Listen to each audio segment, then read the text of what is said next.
She threw away $50 million with a single phone call. Now Charlotte Evans stood barefoot at a bus stop, her torn wedding gown dragging through frozen puddles, while a construction worker named Michael held his sleeping daughter against the bitter wind. Her phone buzzed relentlessly.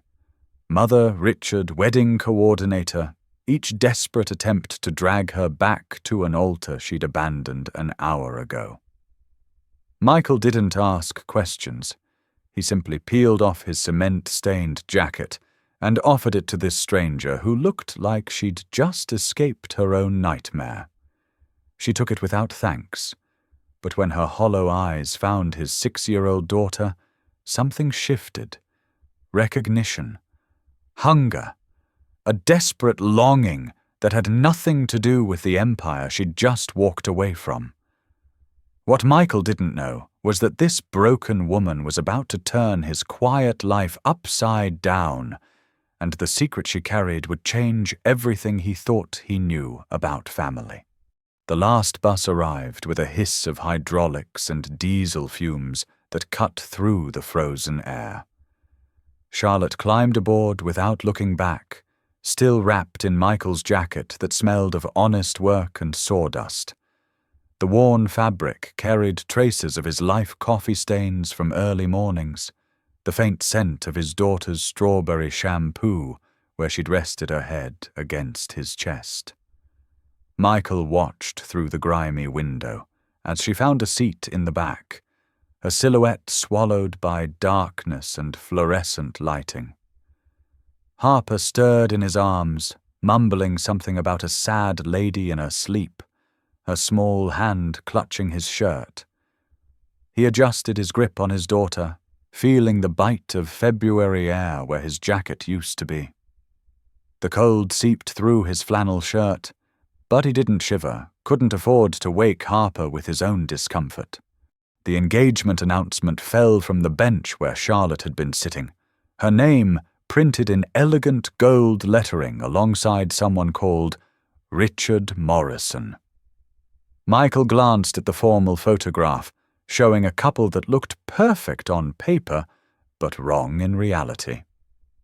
He left the announcement there for the wind to claim, watching it tumble across empty asphalt like expensive confetti. Tuesday morning brought the familiar rhythm of construction work and the comfort of routine. Michael arrived at the Evans Medical Center expansion site as the sun painted the sky pale orange, his breath forming clouds in the crisp morning air. The site supervisor handed out assignments with the usual gruffness, workers dispersing to their tasks with practiced efficiency. Michael's hands moved automatically, measuring, cutting, hammering, while his mind wandered to the woman from the bus stop. Something about her desperate eyes haunted him, the way she'd looked at Harper like she was seeing a ghost. Jake Morrison, no relation to the Richard Morrison from the newspaper, noticed Michael checking his phone more often than usual. The older man had worked construction for 20 years and could read his partner's moods better than most wives read their husbands. "You waiting for someone to call?" Jake asked, wiping sweat from his forehead with a bandana that had seen better decades. Michael shrugged, unable to explain the strange pull he felt toward a stranger who'd disappeared into the night. "Just checking the time." He lied, knowing Jake wouldn't buy it for a second. The site supervisor called everyone to attention as a woman in a black business suit approached their work area. She moved with the careful precision of someone trying not to let her high heels catch on uneven ground. Her dark hair was pulled back in a severe bun, and she carried herself with the authority that came from boardrooms and corner offices. Several workers straightened unconsciously, recognizing money and power even when they couldn't name it. Jake nudged Michael with his elbow, whispering, "Management types. Always bad news when they show up unannounced." Charlotte Evans had spent 3 sleepless nights in a downtown motel room that cost more per night than Michael made in a week. She survived on black coffee and room service sandwiches that she barely tasted, her appetite lost somewhere between the abandoned altar and the bus stop revelation. The headlines screamed across every business publication she'd once graced as a success story. Billionaire CEO vanishes from engagement party. Her mother's voicemails grew more threatening by the hour, each message a reminder of family expectations and board responsibilities that felt like chains around her throat. She'd hired Marcus Thompson, a private investigator with kind eyes and a reputation for discretion. All he could provide was a work address and basic information. Michael Reed, 32 years old, construction worker, widower, father of one daughter named Harper. The sparse facts told her nothing about the man who'd offered his jacket without hesitation to a stranger in need. Now she stood at the edge of the construction site, her hands trembling as she watched Michael Reed hammer steel beams into place. His movements were precise, economical, the same quiet efficiency he'd shown when offering his jacket to a stranger. "Excuse me." Charlotte's voice cut through the noise of power tools and shouting workers, carrying the crisp authority of someone accustomed to being heard. Michael looked up from his work, squinting against the morning sun that formed a halo around this unexpected visitor. She looked different in daylight, smaller somehow, despite the expensive suit and perfect makeup that couldn't quite hide the exhaustion in her eyes. Her composure wavered slightly under his steady gaze, revealing cracks in her professional facade. "I'm Charlotte from Project Management. I wanted to thank you for the other night." Michael's eyes narrowed slightly, recognition dawning slowly like sunrise breaking through fog. The voice was the same, but everything else had been transformed by styling and circumstance. This polished woman bore little resemblance to the broken stranger from the bus stop, yet something in her posture, the way she held her shoulders, the careful placement of her hands marked her as the same person. The other workers had stopped their tasks, sensing the unusual nature of this conversation. Jake leaned against a support beam, his curiosity evident despite his attempt to appear busy with inventory sheets. Charlotte's heart hammered against her ribs as she waited for his response, knowing that this moment would determine whether she could ever step back into the world she'd abandoned. She'd rehearsed this conversation a dozen times in her motel room, practicing casual gratitude and professional distance. But standing here in the morning light, watching Michael's weathered hands still gripping his hammer, every prepared word fled her mind. The silence stretched between them like a taut wire, ready to snap with the wrong movement or misplaced word. "Don't mention it." Michael set down his hammer and wiped his hands on a shop rag, the gesture deliberately casual, yet somehow dismissive. His voice carried no warmth, no invitation for further conversation, just the polite acknowledgement one stranger owed another. Charlotte felt the dismissal like a physical blow, but she pressed forward anyway, desperation overriding her usual business instincts. "Could we talk privately? Maybe over coffee during your break." The words came out rushed, unpracticed, revealing her nervousness in a way her boardroom persona never would have allowed. Jake raised an eyebrow and exchanged meaningful glances with the other workers, their silent communication honed by years of shared labor. A woman like this didn't ask construction workers to coffee unless something unusual was happening. Money trouble, legal problems, or worse. Michael looked toward the site supervisor, who nodded his permission with visible reluctance. Construction schedules didn't accommodate personal drama, but the boss had learned to pick his battles. 15 minutes, the supervisor called out, his tone suggesting that Michael's cooperation was expected, not requested. Charlotte felt a flutter of hope, not knowing that Michael's agreement came from curiosity rather than interest. The coffee shop 3 blocks away buzzed with morning customers rushing to squeeze caffeine and carbohydrates into busy schedules. Charlotte chose a corner table away from the main flow of traffic, her fingers wrapped around a ceramic mug for warmth and comfort.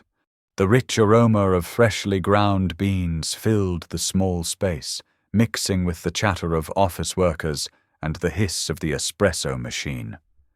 Michael sat across from her, his work clothes and steel-toed boots drawing subtle stares from suited office workers who clearly inhabited a different economic universe.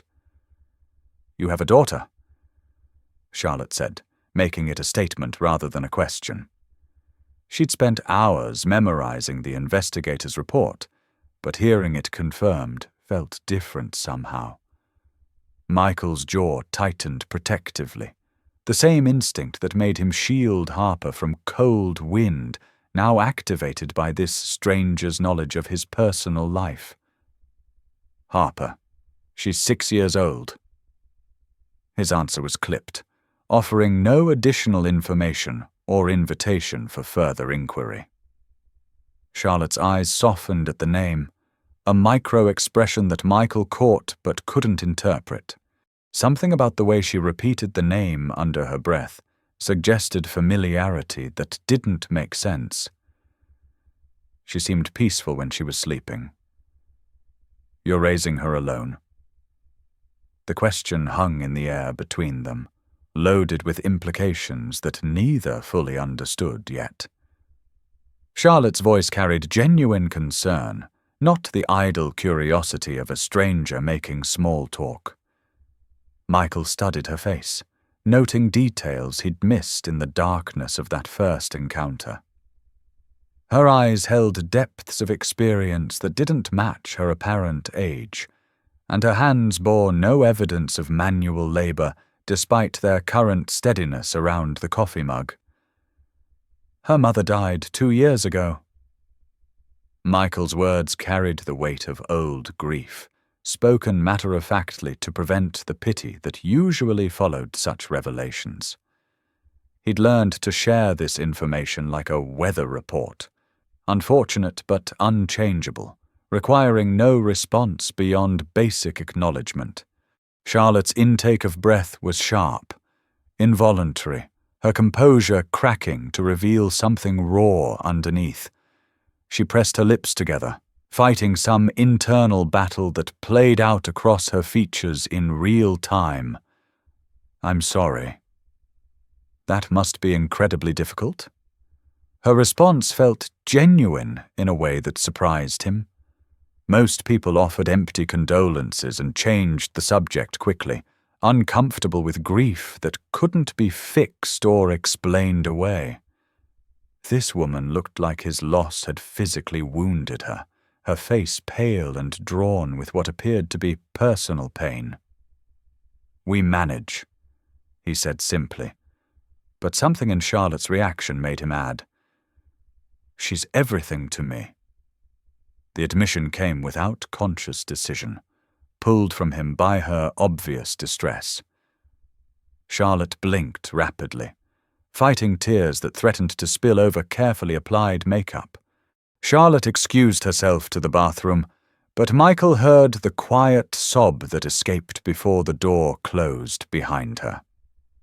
The sound cut through the coffee shop's ambient noise like a knife through fabric, raw and unguarded. When she returned minutes later, her composure was perfectly restored, except for slightly red eyes that she tried to hide behind fresh powder and lip gloss. Her professional mask had slipped back into place, but Michael had seen what lay beneath it. "I should get back to work," he said, standing to leave and checking his watch with obvious intent. Charlotte's hand shot out, almost touching his arm before pulling back as if his skin might burn her. Wait. I know this sounds strange, but could I meet Harper sometime? I'd like to properly thank her for sharing her father that night. The request tumbled out, rushed and desperate, revealing more than she'd intended. Michael's expression hardened immediately, every parental instinct screaming danger. Something about this request felt predatory, wrong in ways he couldn't articulate, but trusted completely. No, I don't think that's a good idea. His tone brooked no argument, final as a slammed door. Charlotte watched him walk away through the coffee shop window, her carefully constructed plan crumbling around her like a house built on sand.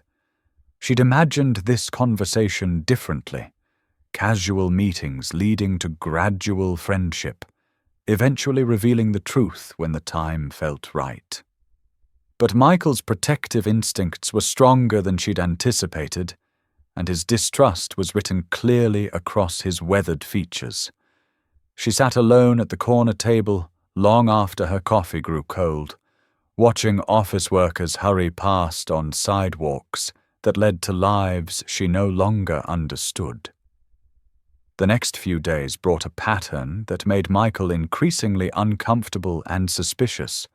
Charlotte appeared at the construction site daily, always with some professional excuse that sounded plausible but felt manufactured. Checking progress reports that didn't exist, reviewing safety protocols that hadn't changed, discussing timeline adjustments for delays that weren't happening.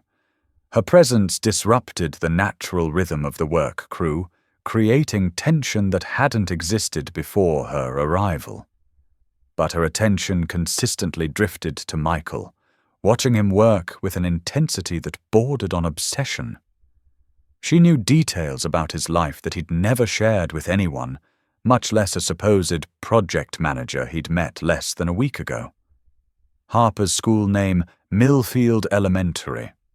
His second job as a night security guard at the medical supply warehouse. Even his trailer's specific location in Sunset Meadows Park, Lot 47 in the back section where rent was cheapest. When Jake questioned how a project manager knew so much about individual workers' personal lives, Michael began to suspect that Charlotte Evans was considerably more than she appeared to be. Something's not right about that woman, Jake muttered during lunch break, unwrapping a sandwich his wife had packed with more care than skill.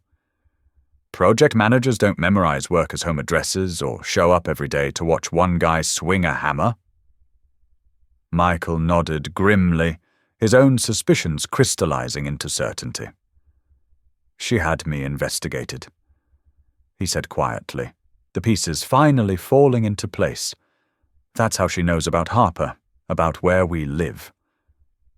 Jake's expression darkened with protective anger. Want me to have a word with her? Friday afternoon brought disaster in the form of Marcus Thompson, whose investigative skills apparently didn't extend to discretion. The private investigator approached Michael during lunch break, clipboard in hand and questions ready, his professional demeanor completely inappropriate for the situation he was about to create. You're Michael Reed, correct? Lives at 427 Sunset Meadows with daughter Harper Reed, age 6. The questions came rapid-fire, delivered with the casual authority of someone accustomed to gathering information from unwilling subjects. Michael stood slowly, his sandwich forgotten, as every alarm bell in his head began ringing simultaneously.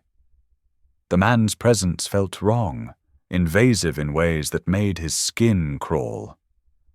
Who's asking? Michael's voice carried the quiet menace of someone pushed too far, his protective instincts flaring like a match struck in darkness. Marcus fumbled with his words, realizing his mistake too late to prevent the disaster he'd set in motion. I'm conducting a routine background check for insurance purposes. The lie fell flat, unconvincing even to his own ears. But Michael had already spotted Charlotte Evans watching from across the street, her face pale with panic as she realized her careful deception was unraveling in real time. She stood frozen behind a parked car, her expensive suit rumpled from hours of nervous waiting. The truth hit him like a sledgehammer to the chest, stealing his breath with its brutal simplicity. She'd hired someone to investigate him like a criminal, learning his most private details through paid surveillance rather than honest conversation. You had me investigated. Michael's accusation carried across the construction site with the force of controlled fury, each word sharp enough to cut glass. Work stopped completely as other laborers sensed drama unfolding, their tools falling silent in anticipation of conflict. Charlotte's carefully maintained composure shattered under the weight of his discovery, a professional facade crumbling like a dam bursting under pressure. "I can explain!" she called desperately, crossing the street with stumbling steps that betrayed her desperation. But Michael was already walking away, his trust broken by deception that felt like betrayal. Every kind gesture, every moment of apparent vulnerability now seemed calculated and false. "Stay away from me," he said without turning around, his voice carrying across the silent construction site. "Stay away from my daughter." The words hit Charlotte like physical blows, each syllable driving home the magnitude of her mistake. She called after him desperately, but her words fell on deaf ears made tin by anger and disappointment. Jake approached her with arms crossed and expression thunderous, speaking for the entire crew who'd watched this drama unfold with growing anger. "Lady, I don't know what your game is, but you just made a big mistake." His voice carried 20 years of construction site authority and protective instincts, honed by decades of watching out for his work partners. "Michael Reed's a good man who's been through enough pain for 10 lifetimes. He doesn't need some rich woman playing games with his head." Charlotte stood alone in the parking lot as work resumed around her, the sound of hammers and power tools creating a barrier of normalcy that she could no longer cross. Her expensive shoes were scuffed from running across gravel, her perfect makeup streaked with tears she couldn't control. For the first time in her adult life, money couldn't solve her problems or buy her way back into someone's good graces. She'd destroyed her only chance at connection through the very methods that had made her successful in business investigation, strategy, calculated risk. The irony tasted bitter as ashes in her mouth. That evening brought a news report that changed everything Michael thought he understood about deception and truth. He sat in his trailer helping Harper with homework, her crayon drawings of stick figures and rainbow houses scattered across their small dining table. The television provided background noise local news cycling through traffic reports and weather forecasts that barely registered in his consciousness. Then Charlotte's face filled the screen, and his world tilted on its axis.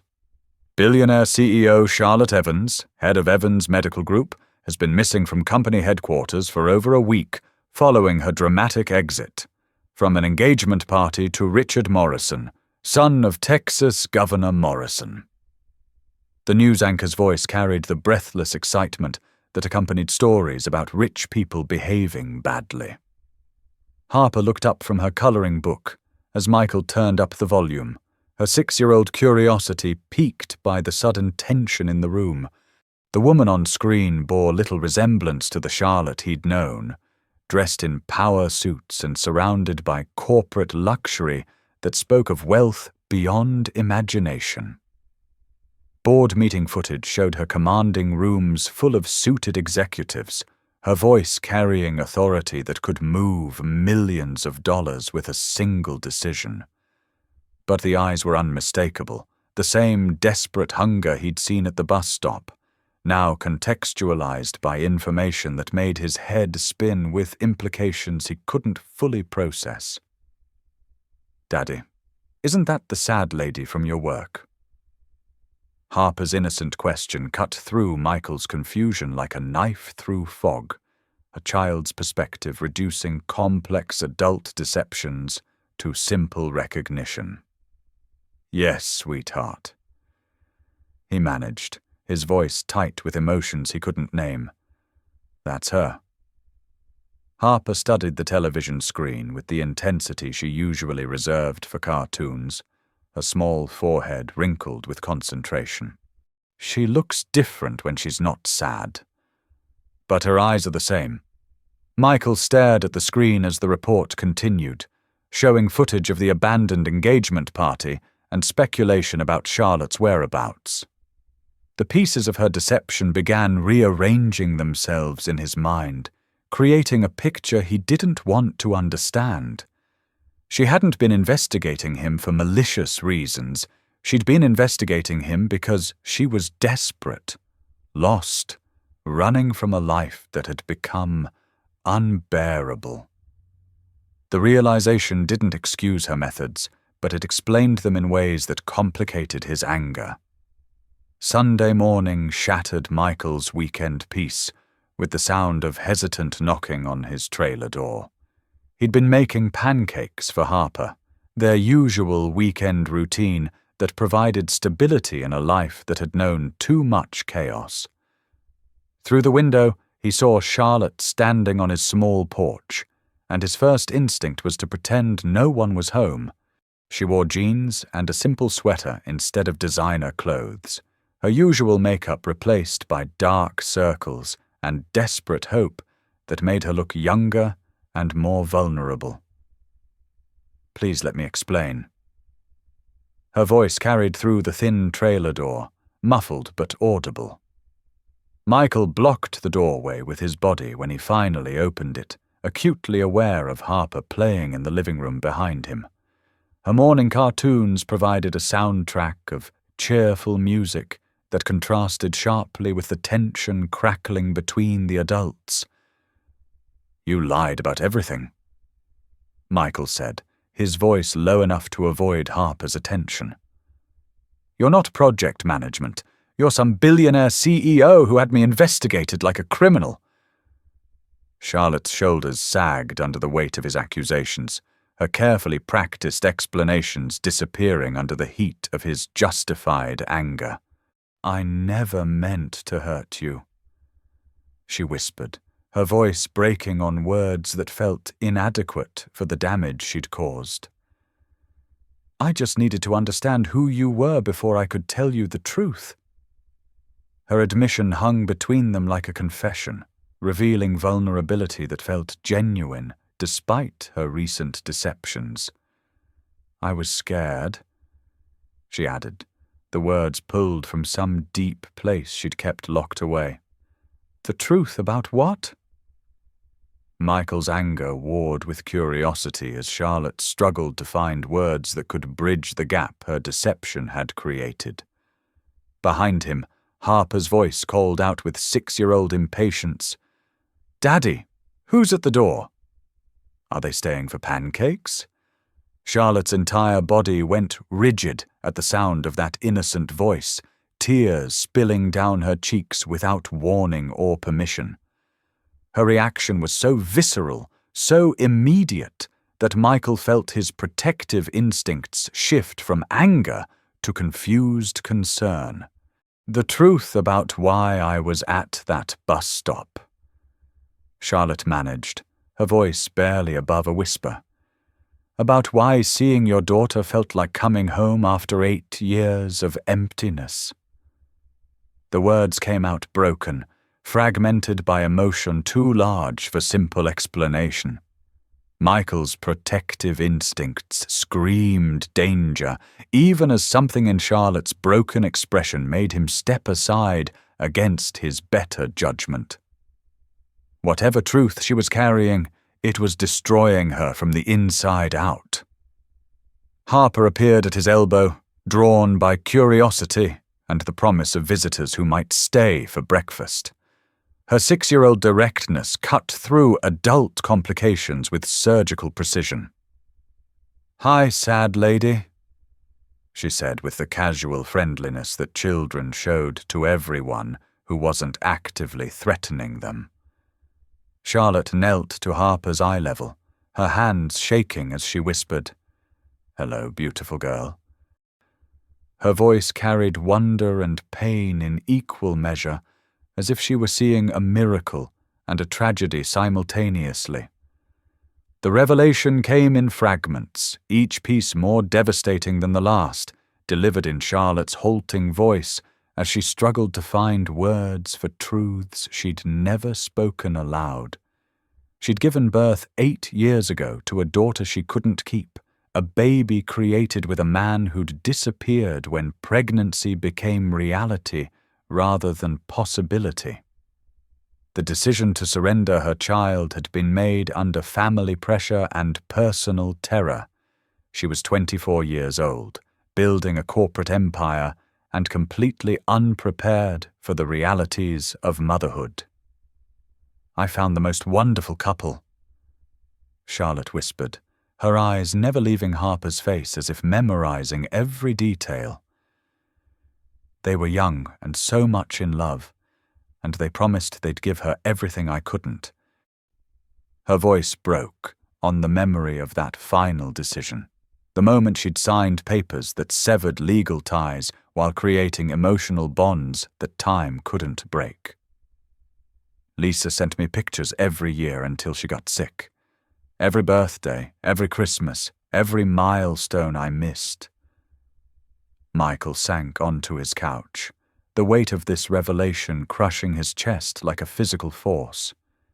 Everything he thought he knew about his family, about Harper's origins, was reshaping itself into something unrecognizable. "The last letter came 2 years ago," Charlotte continued, her voice growing stronger as she pushed through the most difficult part of her story. "Lisa told me about the cancer, about how scared she was to leave Harper alone. But she also told me about you, about the good man who'd earned the right to be called Daddy." Harper climbed onto the couch beside Michael, her small hand patting his arm in the unconscious comfort children offer when adults are hurting. "Daddy, why is everyone crying?" she asked with 6-year-old logic that cut straight to emotional truth. Michael looked from his daughter to Charlotte, seeing for the first time the unmistakable similarity in their eyes, the same shade of green, the same stubborn tilt to their chins when they were thinking hard about something. Charlotte remained kneeling on the floor, afraid to move closer without explicit permission from the man who'd raised her daughter with love she'd only been able to dream about. "She looks just like you did as a baby," she told Harper softly, her voice filled with wonder and regret in equal measure.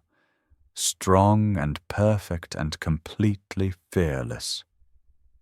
Harper studied Charlotte with the intensity children reserve for puzzles they're determined to solve, her young mind processing information that would take adults years to fully understand.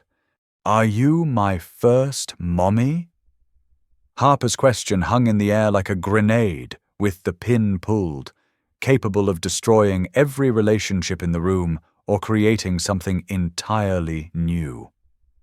The silence stretched for heartbeats that felt like hours, filled with the weight of truth finally spoken aloud.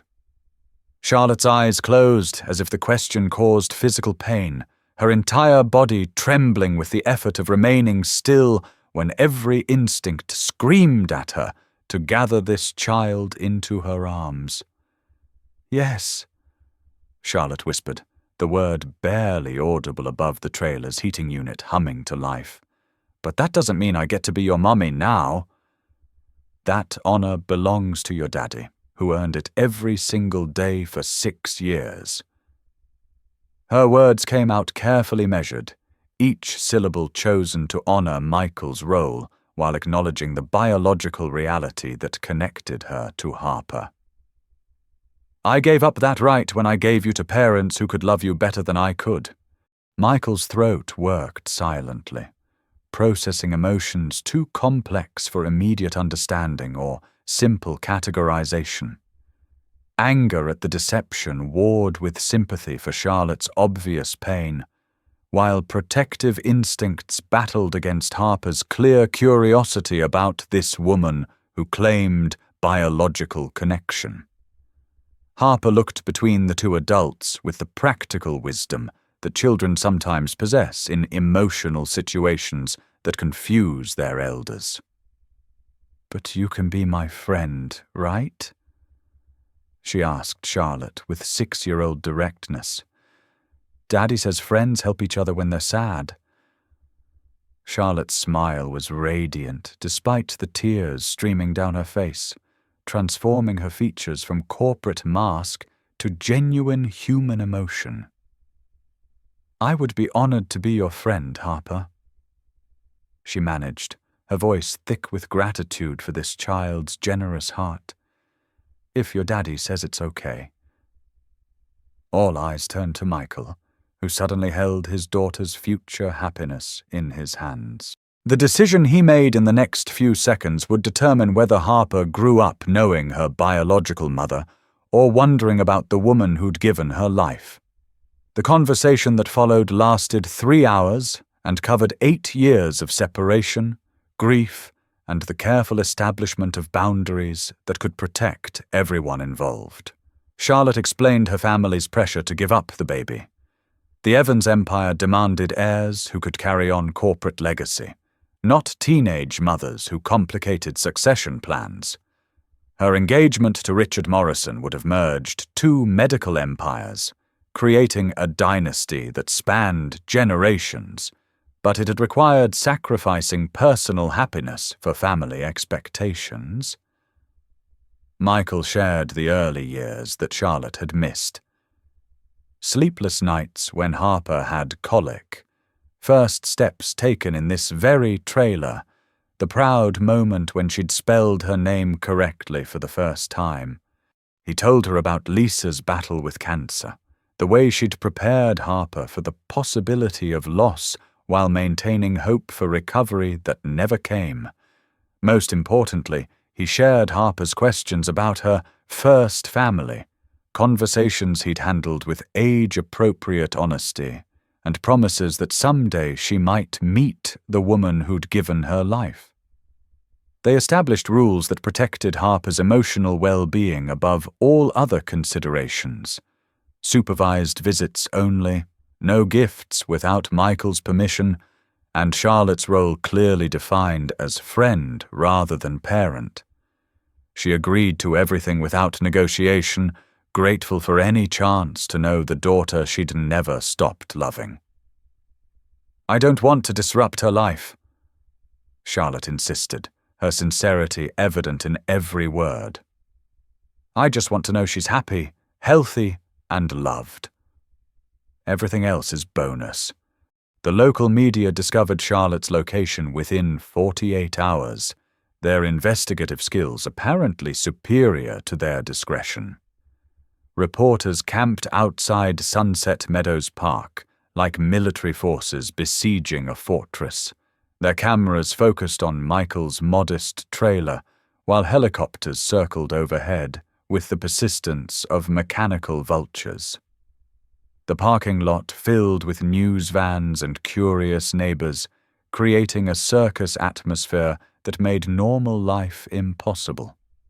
Michael's co-workers rallied around him with loyalty that transcended workplace relationships, forming a protective barrier against invasive questions and intrusive photographers who treated his private life like public entertainment. Jake appointed himself unofficial spokesman, telling reporters that Michael Reed was a private man who deserved respect, not sensational headlines. He's raising his daughter the best way he knows how. Jake told one particularly persistent journalist. That should be the story, a good father doing right by his kid. But the damage was already spreading like ripples from a stone thrown into still water. Harper couldn't play outside without flashbulbs popping and strangers shouting questions she didn't understand. Her school requested additional security to prevent reporters from harassing students and teachers. Most devastating of all, Michael's second job fired him for bringing unwanted attention to their security company, whose clients demanded anonymity that his sudden fame made impossible. Charlotte watched from her downtown hotel room, sick with guilt over the chaos her presence had caused in their previously peaceful life. Thursday brought the crisis that would test every fragile bond they'd built over weeks of careful conversation and tentative trust. Harper collapsed at school during recess, her small body convulsing as teachers called paramedics and followed emergency protocols with practiced efficiency. Michael arrived at Millfield General Hospital to find Charlotte already there, still wearing yesterday's clothes and clutching Harper's medical records that she'd somehow obtained through connections or determination. Severe pneumonia with complications, Dr. Sarah Martinez explained grimly, her professional demeanor unable to completely hide her concern for the 6-year-old patient fighting for breath in the ICU. Her immune system is compromised, possibly from stress. We need to run extensive tests and begin aggressive treatment immediately. She paused, glancing between Michael and Charlotte with visible uncertainty about their relationship. The treatment will be expensive, and some procedures aren't covered by basic insurance. Michael's construction insurance covered basic care, but nothing approaching the intensive treatment Harper required. Specialists, advanced equipment, medications that cost more per dose than he made in a day. His savings account held less than $3,000, accumulated through years of careful budgeting and delayed gratification. Charlotte stepped forward without hesitation, her checkbook already in hand despite the early morning hour. "Whatever she needs," she said firmly. "Cost is not a factor." "I can't pay you back," Michael admitted in the hospital waiting room, as machines kept his daughter breathing in the next room. The ICU hummed with electronic sounds that measured heartbeats and oxygen levels, creating a technological symphony that parents learned to interpret with desperate accuracy. Charlotte sat beside him on uncomfortable plastic chairs, both of them exhausted by 36 hours of medical crisis that had pushed all other concerns into irrelevance. "I don't want you to pay me back," Charlotte replied, her voice steady despite the tears she couldn't control. "I want Harper to live and grow up, and maybe remember that her birth mother loved her enough to give her the best life possible." She looked through the window at Harper's small form connected to tubes and monitors, her face pale against white hospital linens. "This is what I can give her: medical care, financial security, everything money can buy. But you gave her something I never could." Michael studied Charlotte's profile, noting how expensive clothes now wrinkled from sleeping in hospital chairs, how perfectly manicured nails were now bitten to the quick from nervous worry. "You gave up everything for this," he observed quietly. "Your company, your family, that engagement." Charlotte's laugh held no humor, just bitter recognition of truths she was finally ready to face. "I gave up nothing that mattered," she corrected. "Everything that mattered is in that hospital bed, fighting to breathe." Harper's recovery took 2 weeks and marked a turning point in their unusual family dynamic that surprised everyone involved. Charlotte moved into a small apartment near the hospital, abandoning her luxury hotel for a furnished efficiency that cost less per month than her previous room service bills. She spent her days reading to Harper and helping with physical therapy exercises, her presence becoming as natural as Michael's constant vigil by their daughter's bedside. Michael watched his daughter's face light up whenever Charlotte entered the room, saw the easy affection growing between them like flowers blooming after winter. Harper asked for stories about Charlotte's childhood, shared her own dreams about becoming a doctor, and unconsciously began treating Charlotte as another parent figure.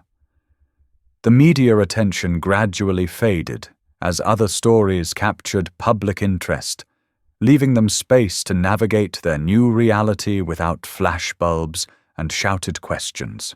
Charlotte's mother appeared once during Harper's recovery, armed with lawyers and custody threats that evaporated when faced with Michael's quiet determination and Harper's clear preference for staying with the man who'd raised her. Margaret Evans left the hospital in defeat, her corporate intimidation tactics useless against a 6-year-old's simple declaration, "I want to stay with Daddy. He reads me bedtime stories and makes good pancakes."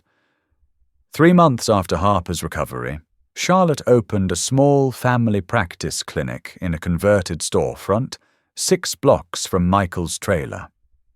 She'd liquidated her trust fund to buy medical equipment and hire a small staff, choosing to practice medicine instead of managing corporate empires that had never brought her satisfaction.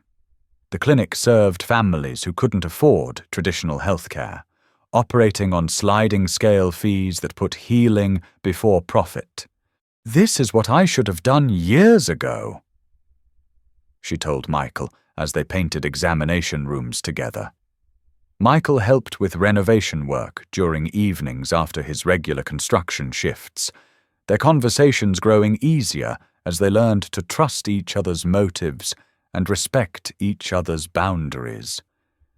Charlotte proved surprisingly handy with basic repairs, her perfectionist nature translating well to precise measurements and careful attention to detail.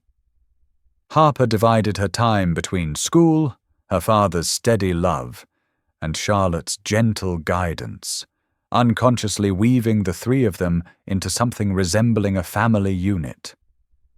Neither adult labeled their relationship, content to let it evolve naturally without pressure or expectations that might complicate the delicate balance they'd achieved. They attended Harper's school events together, shared grocery shopping duties, and made joint decisions about everything from bedtime routines to weekend activities. Neighbors in Sunset Meadows Park gradually accepted Charlotte as part of Michael's household, their initial suspicion fading as they witnessed her genuine devotion to Harper's well-being. The anniversary of their first meeting found them back at the location where the original bus stop had stood, now marked by a small memorial bench that Michael had built from reclaimed wood. Harper had requested the visit, curious to see where her parents had found each other, as she put it, with 7-year-old logic that simplified complex adult emotions into understandable terms. Charlotte wore Michael's old work jacket over her sweater, the garment clean but still carrying traces of sawdust and honest work that had become comforting rather than foreign. Michael had bought a new jacket months ago, but somehow Charlotte had never returned the original, and he'd never asked for it back. The exchange had become symbolic of larger changes in both their lives, boundaries that had shifted, possessions that had found new homes, identities that had evolved beyond their original definitions. "Are we a real family now?" Harper asked, swinging between their hands as they walked home through streets that had witnessed their entire story unfold. Michael and Charlotte exchanged glances over her head, their answer coming in perfect unison despite never having rehearsed the response. "We've always been a real family, sweetheart. We just needed time to find each other. Harper accepted this explanation with the wisdom children possess for truths that adults complicate with overthinking, her smile bright enough to light their path home through gathering twilight that promised another day of their unlikely but perfect life together.